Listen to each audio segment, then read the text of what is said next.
Assalamualaikum warahmatullahi wabarakatuh. Innal hamdalillah nahmaduhu wa nasta'inu wa nastaghfiruh wa na'udzu billahi min shururi anfusina wa min sayyiati a'malina may yahdihillahu fala mudilla lahu wa may yudlil fala hadiyalah. Asyhadu an la ilaha illallah wahdahu la syarika lahu wa asyhadu anna Muhammadan abduhu wa rasuluhu la nabiyya wa la rasula ba'dah. Ya ayyuhalladzina amanu taqullaha haqqa tuqatih wa la tamutunna illa wa antum muslimun. Ikhwanu fiddin wasadakumullah. Tips sehat yang kedua adalah yaitu dengan pola makan ya. Pola makan ini adalah faktor penentu juga ya menjadikan kita ini sehat ataupun sakit ya. Pola makan yang buruk itu juga pasti akan memberikan dampak yang buruk bagi kesehatan kita ya. Bahkan dalam hadis Imam Tirmidzi ya dan Ibnu Majah, Nabi SAW pernah bersabda, "Ma mala'a adamiyun wi'a syarran min batni bihasabi ibni Adam akalatun yuqimna sulbahu fa in kana la mahalata fasulusahu li ta'amihi wa sulusa li sarabihi wa sulusahu li nafsihi." Ya. Tidak ada ya bagi anak Adam ini ya tempat yang paling buruk pada tubuhnya selain daripada lambungnya atau perutnya. Seharusnya anak Adam itu makan untuk sekedar bisa menegakkan tulang pinggangnya atau tulang punggungnya. Ya. Dan jangan sampai lebih daripada itu. Maka sepertiga itu tubuh ini adalah untuk makanannya, sepertiga untuk minumannya, dan sepertiga adalah untuk nafasnya. Ya, luar biasa Nabi SAW ini menjelaskan pola makan yang baik ya. Alangkah seringnya kan kita makan itu mungkin karena saking laparnya atau lagi senang-senangnya makan atau lauknya enak sampai kita lupa ya bahwasanya sebenarnya perut kita tuh sudah menolak untuk makan itu ya. Dan sabarkah kita ya kawan sekalian bahwa syaitan itu memang punya pengaruh juga untuk merusak makan kita ya. Allah berfirman di surah Al-Baqarah ayat 168, "Ya ayuhan nasu kulu mimma fil ardi halalan thayyiba wa la tattabi'u khutuwati syaitan innahu adabin." Ya, hai manusia, makanlah apa yang di bumi ini yang halal dan yang baik, dan jangan kalian ikuti langkah-langkah syaitan. Nah, kok bisa ya setelah ada perintah untuk makan yang halal dan thayyib, ada larangan jangan mengikuti langkah-langkah syaitan. Ya. Ini menunjukkan bahwa memang syaitan itu punya peran besar untuk mengganggu pola pikir kita dalam makan-makan kita. Kita itu makan itu hanya berpikir untuk menyenangkan lidah kita, ya.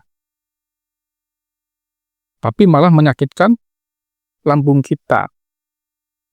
Ya, apalagi orang Indonesia ini makannya senangnya yang manis-manis, yang goreng-gorengan ya, yang bakar-bakaran tuh. Para pakar itu mengatakan makanan-makanan yang digoreng, yang dibakar itu kan sangat banyak mengurangi kandungan gizi daripada makanan itu sendiri gitu loh ya. Bagi bapak-bapak yang sudah usia 40 tahun ke atas, Pak, kita wajib hati-hati, Pak ya.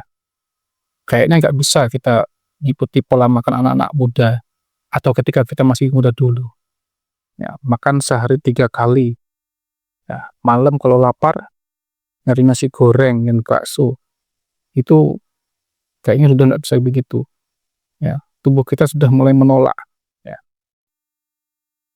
Kalau kita sudah 40 tahun, banyak para dokter, para pakar kesehatan itu mengatakan kalau nggak dijaga pola makannya, maka pasti akan datang berbagai macam penyakit, ya. Kita harus mulai mengurangi gula, mengurangi nasi putih, mengurangi gorengan, mengurangi tepung-tepungan, nah, kue-kue, mie, bakso, seblak itu harusnya mulai kita atur, ya. Dan orang Indonesia ini susah untuk ninggalin bakso, mie ayam tuh. Gula itu musuh kita yang paling berbahaya, Pak. Karena kata Dr. Zaidul Akbar, ya, seorang ustadz dan praktisi kesehatan mengatakan tubuh kita ini kan sudah kebanjiran gula. Dari nasi kita, dari makanan kita, ya, dari mie kita, dan kue-kue kita, itu semuanya gula. Dari minuman-minuman kita itu gula semua, ya. Makanya orang Indonesia ini kan darurat obesitas. Para pakar mengatakan gula itu merusak imunitas tubuh, ya, melemahkan pertahanan tubuh terhadap infeksi. Ya. Pada tahun 1947, ada seorang dokter namanya Dr. William Koda menjelaskan, ya, tentang bahayanya gula, dan beliau katakan gula itu adalah poison, racun, ya. Gula itu bukan makanan, ya. Kalau kita memang orang yang senang ngopi atau teh, ya, zaman dulu nggak ada kayaknya orang-orang yang pakai gula, ya kan. Kalau pengen manis, ya, ganti dengan madu, Pak. Tuh, atau gula aren, atau yang lagi ngetren sekarang pakai stevia. Nah, itu jauh lebih sehat, ya. Manisnya dapat, sehatnya juga dapat, gitu loh, ya. Jadi makan ini memang kita harus betul-betul waspada, ya. Anak-anak kita itu kalau nggak diajarkan makanan yang benar, yang baik, itu kasihan, ya. Zaman sekarang kan biasa, Pak, umur 10 tahun udah cuci darah. Ya, gimana nggak cuci darah? Tubuhnya sudah kebanjiran gula tadi. Nggak pernah olahraga, mager, main HP sehari bisa 7-8 jam, ya kan? Tidurnya terganggu, ya. Jadi kita harus paham bener ini, ya. Saya menganjurkan para bapak, para ibu, coba mulai sering-sering lah melihat konten-konten kesehatan, ya. Beli buku kesehatan, pelajari dengan benar, ya. Banyak yang salah dalam pola makan kita. Orang kita makan, keselak dikit, minum, ya kan? Nah, padahal itu kan merusak itu. Harusnya kalau kita mau minum itu ya sebelum makan, mungkin 10 menitan, ya. Atau minumnya setelah makan dikasih jarak, ya, 15 menit, 20 menit. Ya. Dulu Ibnu Qayyim al-Jauziyah rahimahullah di kitab Tibbun Nabawi juga mengatakan begitu. Paling tidak setelah makan tuh jalan sekitar 30-40 langkah. Dan sekarang dokter membuktikan bahwa itu ternyata bisa apa istilahnya mengontrol gula darah sih bagi orang-orang yang sudah kena diabetes tuh, ya. Jangan dibiasakan makan udah makan nasi padang minumnya es teh, bahaya itu, bahaya sekali, ya kan. Kita harus hati-hati, ya kan.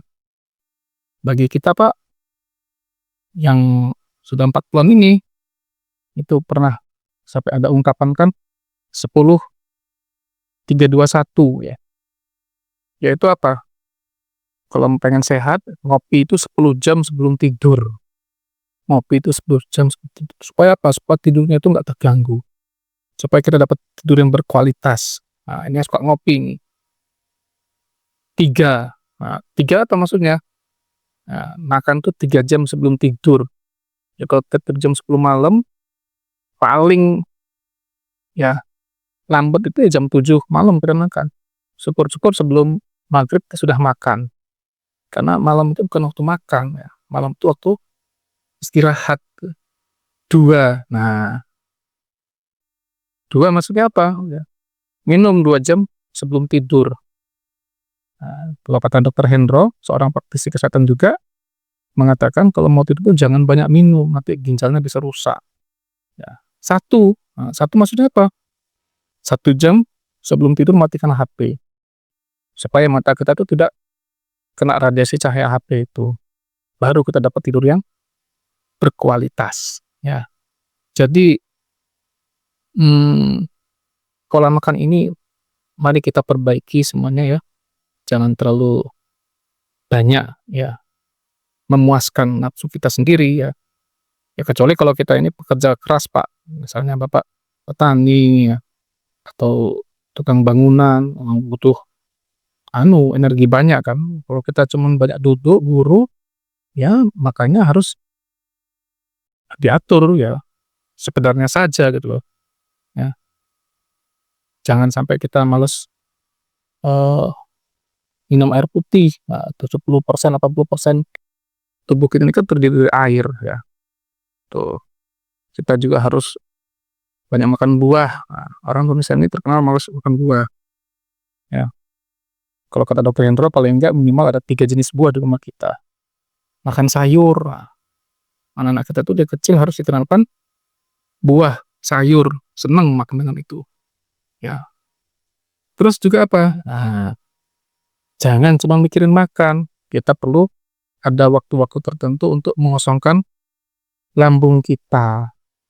Kan sampai ada seorang, peneliti dari Jepang ya, Yoshinori Ohsuni namanya, 2016 dapat Nobel Kesehatan, 30 tahun dia meneliti tentang keajaiban puasa, ya, terkenal dengan istilah autofagi ya. Autofagi itu artinya memakan diri sendiri. Jadi ketika kosong lambung ini kita kosongkan, maka yang terjadi adalah apa? Sel-sel buruk itu dia akan terganti dengan sendirinya dengan sel-sel yang baik. Ya, ini subhanallah nih orang non-muslim yang meneliti tentang keajaiban puasa, ya. Dalam Islam banyak pilihannya kan, ada puasa Daud, Ayyamul Bid, puasa Senin, Kamis, ya kan. Ada puasa Muharram, bahkan sampai Allah tuh membuat syariat puasa Ramadan. Saking sayangnya sama kita, karena kita malas puasa Senin Kamis, malas puasa Daud, malas puasa Ayyamul Bid, akhirnya kita disuruh puasa dalam setahun 30 hari.